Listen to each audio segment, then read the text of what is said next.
You know the story of the American Revolution, right? You've known it since the third grade. Brave American colonists, tired of being taxed without representation, rose up against the tyranny of the British king. The founding fathers, united in their love of liberty, wrote the Declaration of Independence, declaring that all men are created equal. They fought, they bled, and they won. And out of that victory came the greatest democracy the world has ever seen. But here's what your school textbooks left out. This is the real story of the American Revolution. If you ask most Americans how the American Revolution came to be, they'll tell you the entire country rose up and that it was one nation united against a tyrannical British king that unfairly taxed them and slowly took away their civil liberties. But the truth is far more complicated. First, let's talk about how popular the idea of independence actually was, because not everyone wanted to separate from the British. Scholars like Robert Calhoun used a massive data scrape of 18th century life and calculated that just 40% of free white males actively supported the patriot cause for independence. 20% were committed loyalists, and the rest were neutral. Now, let that sink in. We're only talking about the white male population, which means this doesn't include the opinions of the 450,000 slaves at the time. It also doesn't include the women who had no say in the matter, or the 300,000 indigenous people whose land everyone was fighting over. None of these groups had any political rights whatsoever. But even among the population that actually counted in colonial America, free white men, there wasn't even a majority to fight for independence from the British. And it took a good long while to even reach that 40% number among free white men. Most men were worried that breaking away from Britain would lead to chaos. Independence was not as popular as you were taught in school. In fact, if we look at certain points in time during the American Revolution, there were more Americans fighting for the British than against the British. Take the 1780 Battle of Kings Mountain as an example. It was a battle of Americans versus Americans, with the single British officer in command on the side of the Loyalists, fighting against the Patriots who wanted independence. The revolution was not a united people rising up against the king. The colonists were deeply divided and were pushed towards independence by a committed minority led by men with very specific and very personal reasons to want to go to war. So why did our founding fathers like George Washington want independence from Britain so bad? Was it the Stamp Act? Many history books point to the Stamp Act as being a trigger point for the revolution. So let's take a closer look at it. The Stamp Act of 1765 technically applied to everyone, but it disproportionately burdened the wealthy elite and the professional class, not the average colonist. The act required a revenue stamp on almost all paper documents. But who used the most paper? Land speculators were hit the hardest. Every land grant, deed, and mortgage, and even contract now required a tax paid in gold or silver. It also affected lawyers and merchants. Every legal document and ship's manifest was taxed by the British government. While a poor farmer might have to pay a tax on a deck of cards or an almanac, they rarely dealt with land deeds or long legal contracts.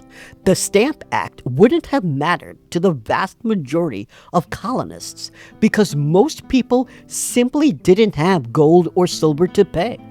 Many didn't even have paper currency. Most people operated on the barter system. The Stamp Act of 1765 is a perfect example of a policy that targeted the 1% but was successfully rebranded as an attack on everyone just to get support for the revolution. We see this today, like the proposed California billionaire wealth tax. It would only affect 213 people, yet middle-class folks are literally protesting in the streets against a tax that would never affect them. I'm here at the March for Billionaires in San Francisco, although it seems like maybe more press than actual protesters have showed up. For days, social media feeds have been flooded with ads for a pro-billionaire march in one of San Francisco's wealthiest neighborhoods. So a lot of us have been wondering, are they serious? One question that had come up is whether this was satire or real. It is entirely genuine. I was the intellectual originator of this. It's completely genuine, I swear to you. So, yes, organizers say they are sincerely rallying to support billionaires. They're protesting a proposed one-time 5% tax of the roughly 200 billionaires who live in California, arguing it will hurt the economy and force the uber-wealthy to leave the state. But the British made a crucial error in 1765. They made the Stamp Act affect the printers.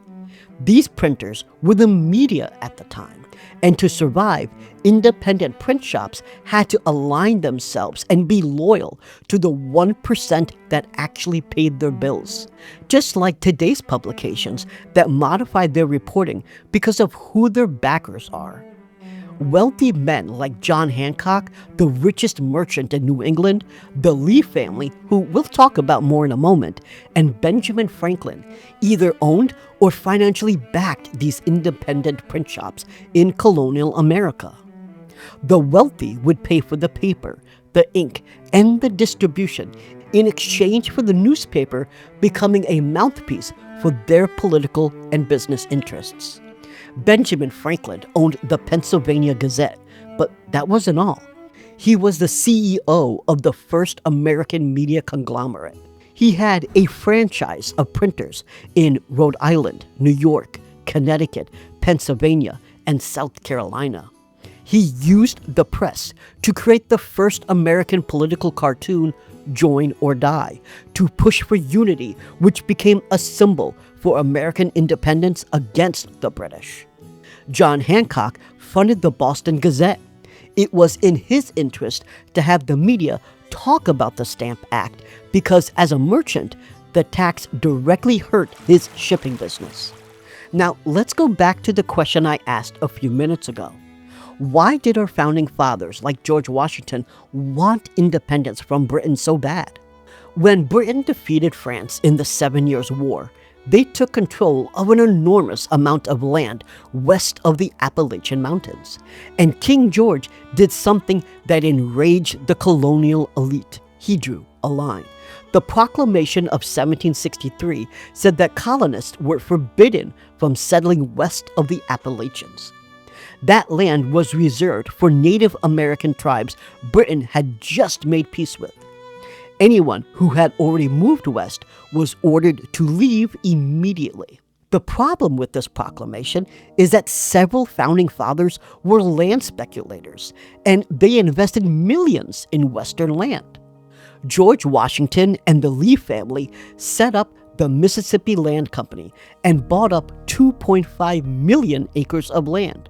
They also set up the Ohio Company of Virginia and bought another 500,000 acres of land. Benjamin Franklin and Sam Wharton set up the Grand Ohio Company and purchased 20 million acres of land.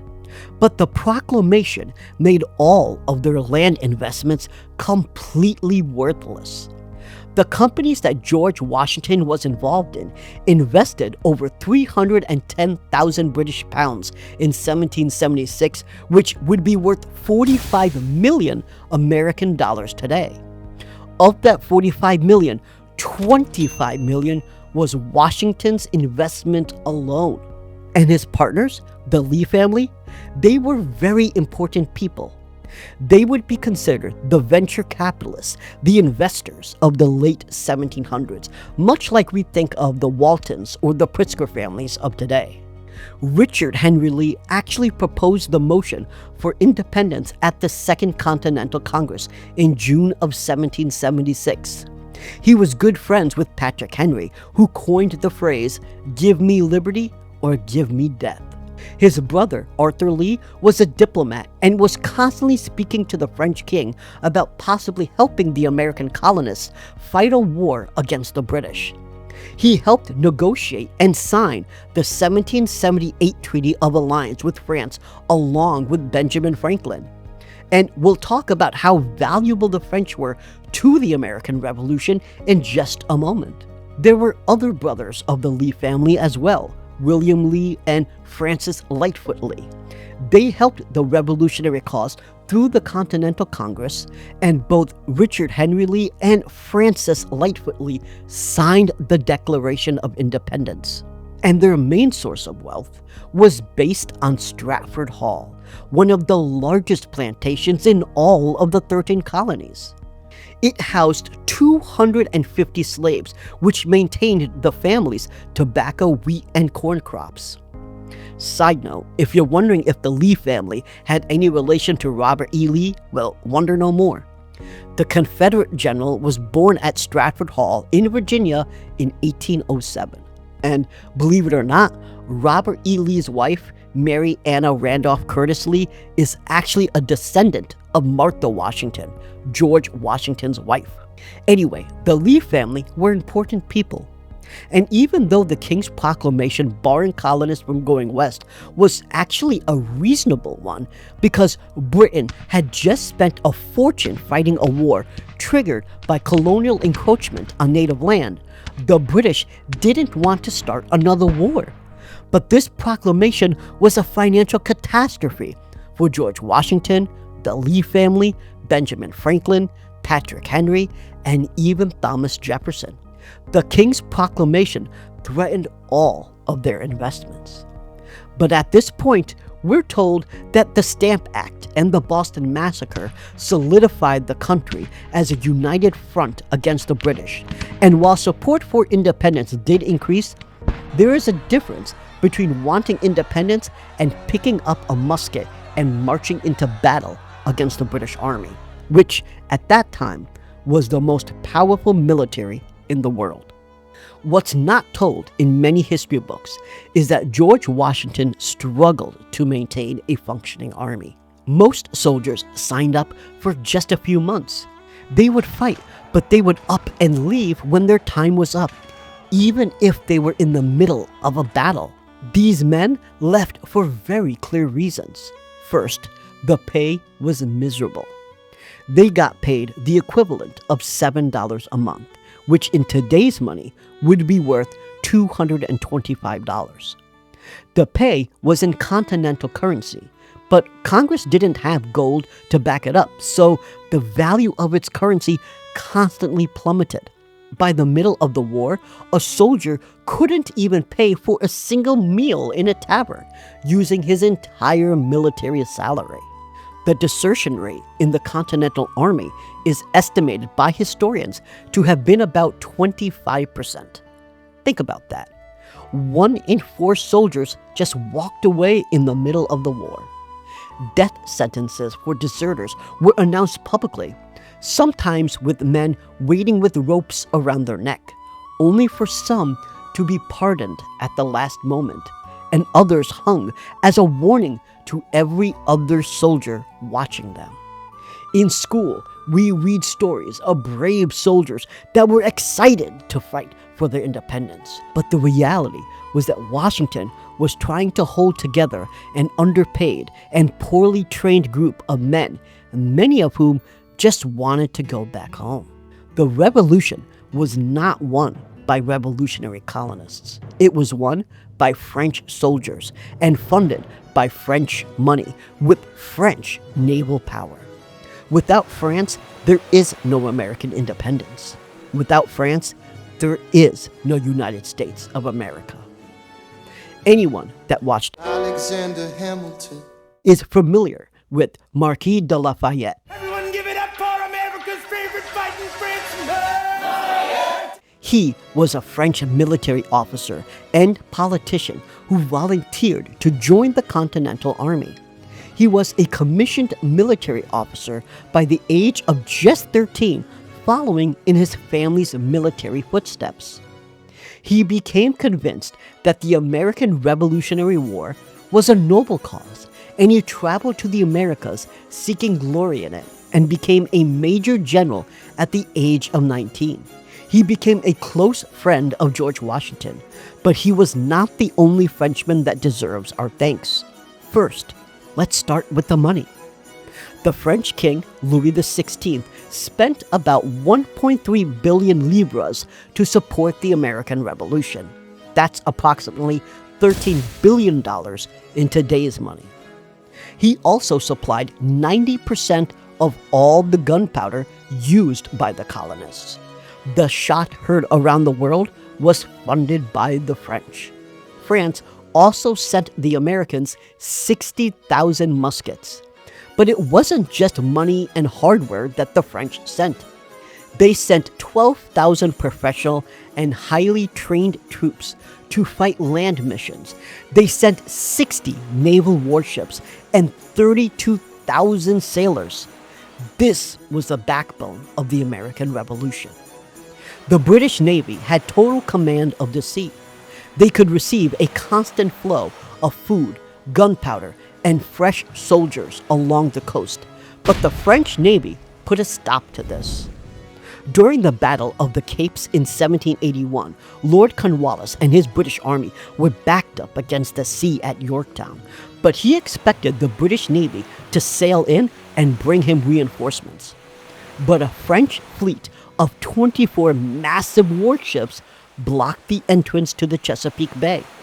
When the British fleet arrived to save Lord Cornwallis, the French attacked them and won. They drove the British fleet back to New York. The British army was completely cut off. They couldn't get food, they couldn't get ammunition, and they couldn't escape. Washington only had 8,000 colonial soldiers at Yorktown. It was the 32,000 French sailors that surrounded the town that won the battle. Yorktown is the crown jewel of American revolutionary mythology. In school, you were taught that George Washington, through sheer strategic genius and the spirit of liberty, cornered the world's greatest superpower, and that colonial farmers, fueled by the desire for freedom, outmaneuvered the British and forced Lord Cornwallis to surrender, effectively winning our American independence. The reality was that the French provided the money, the heavy artillery, and the naval blockade. Without the French, Washington wouldn't have even been able to get his army to Yorktown, let alone win the battle. And we can't talk about the American Revolution without talking about the Declaration of Independence. We hold these truths to be self-evident, that all men are created equal, that they are endowed by their Creator with certain unalienable rights, that among these are life, liberty, and the pursuit of happiness. Thomas Jefferson wrote those words, and they are incredibly meaningful. They have inspired liberation movements around the world for 250 years. Martin Luther King and Frederick Douglass invoked them. Every American fighting for the rights has gone back to the Declaration of Independence for inspiration. But in Jefferson's original draft, he included a passage that called out King George for perpetuating the transatlantic slave trade. He wrote that the king had waged cruel war against human nature itself, violating its most sacred rights of life and liberty in the persons of a distant people who never offended him, captivating and carrying them into slavery in another hemisphere. It was a true condemnation of the slave trade, and the Continental Congress deleted every word of it. South Carolina and Georgia refused to have it be part of the document. Even Northern delegates were uncomfortable with it because they were deeply invested in the shipping network that carried enslaved Africans to the Americas. And then there's the hypocrisy of Thomas Jefferson himself. The man who wrote all men are created equal owned 180 slaves at the moment he wrote those words. Over his lifetime, Jefferson enslaved more than 600 human beings, and he never freed them. When he died, drowning in debt, most of his slaves were sold to pay off his creditors. And then there's a story of Sally Hemings. Sally was a slave. She was the half-sister of Jefferson's dead wife, Martha Jefferson. Martha and Sally shared a father, John Wales, who had enslaved Sally's mother. When Jefferson was 44 years old, he started a romantic relationship with Sally, and at the age of 16, she became pregnant. Jefferson had 6 children with her. 4 survived to adulthood, and he enslaved all of his children as well. He did not free Sally Hemings in his lifetime or even in his will. The man who wrote all men are created equal had enslaved his lover and his own children. And it wasn't just Thomas Jefferson. George Washington had over 300 slaves at his peak. James Madison had 100. George Mason had 300. Even in the North, where slaves were less common, the elite still owned them. Benjamin Franklin had 7 slaves, and John Hancock had 3. It's a contradiction the founders knew about, argued about, and ultimately chose to ignore. So while we have great fantasies about the American Revolution and our founding fathers, the truth is these were flawed men with imperfect solutions and questionable morals. But here's the thing, they knew it. Thomas Jefferson himself believed no constitution should last more than 19 years. He wrote to James Madison in 1789 and said, "The earth belongs to the living and not to the dead." His argument was simple. Every generation has the right to govern itself. No generation should be permanently bound by the decisions of the one that came before it. But we haven't touched the Constitution in any meaningful way in over 50 years. And right now, in 2026, we are watching in real time what happens when a 250-year-old document fails to account for a president who weaponizes the Department of Justice, installs loyalists throughout his cabinet, ignores congressional oversight, and faces 0 meaningful consequences. The system isn't being abused. The system is working exactly as it was designed to do, to protect those already in power. And the American people know it. In 2025, a Pew Research Center survey found that 77% of all Americans said the nation's political system needs major changes or complete reform. And this isn't just a liberal position. A September 2025 Data for Progress poll found that 70% of all respondents, including 58% of all Republicans, agreed that the economic system is rigged in favor of corporations and the wealthy, and it needs to be replaced. The polls are clear, and it's across party lines. The system of government designed by our founding fathers isn't working, and trying to hold on to it will ensure the entire system collapses. More Americans today want revolutionary change in their government than the 40% of free white colonists who actively supported breaking away from Britain in 1776. Now, here's what most people don't know. The mechanism to fix this already exists inside the Constitution the founders wrote. Article 5 of the Constitution provides 2 paths. The first is one we've used before. Congress proposes amendments, and states ratify them. The second path has never been used in American history. If 2/3 of state legislatures call for it, Congress is required to convene a constitutional convention, a new continental Congress. The people's representatives would be legally required to rethink the framework of government from the ground up. And sure, some of you watching this video right now will call me a radical leftist, but Thomas Jefferson wanted this to happen every 19 years. But we haven't done it once. Imagine what the United States could be if we focused on universal healthcare, affordable housing, and a proper living wage, not as government handouts, but as constitutional guarantees, the way most of the developed world already does.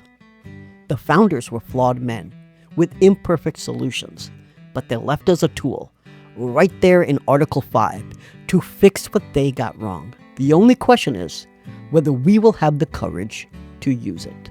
Thanks for watching. Please like and subscribe. If you want to watch another video, check out how the United States weaponizes the dollar. Thanks for watching.